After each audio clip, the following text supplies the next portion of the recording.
عليكم ورحمة الله وبركاته. وعليكم السلام ورحمة الله وبركاته. نبدأ أول سؤال معانا. أسئلة النهاردة سهلة وجميلة أوي، تمام؟ بس عايز تركيز شوية. من هو النبي الذي أمره الله تعالى بصنع السفينة؟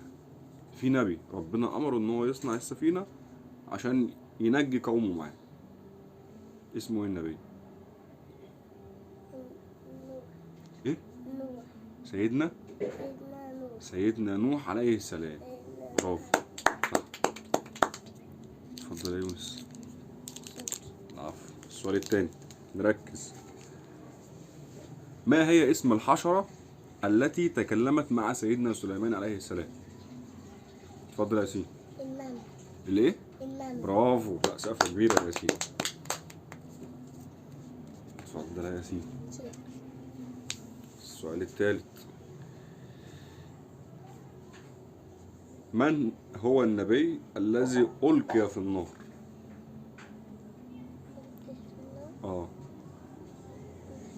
ايه؟ سيدنا إبراهيم عليه السلام. برافو. سقف يا ياسين سقفة كبيرة أوي. اتفضل يا ياسين. معنا السؤال الرابع.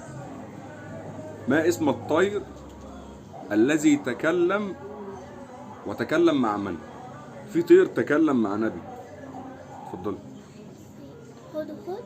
تمام، اسم الطير الهدهد. اتكلم مع مين؟ سيدنا سليمان. برافو، سقفة كبيرة أول مرة. اتفضل. شكرا.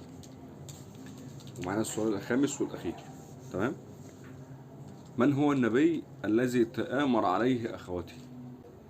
في نبي إخواته اجتمعوا إن هم يقتلوه وفي الآخر رموه في البير وربنا نجاه. حد يعرف؟ اتفضل يا ملك. يوسف. سيدنا يوسف عليه السلام. سيدنا يوسف عليه السلام. دي من أعظم القصص اللي ربنا قال عليها في القرآن. تمام؟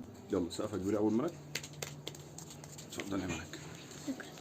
وكده نكون وصلنا النهارده لآخر الحلقة. السلام عليكم.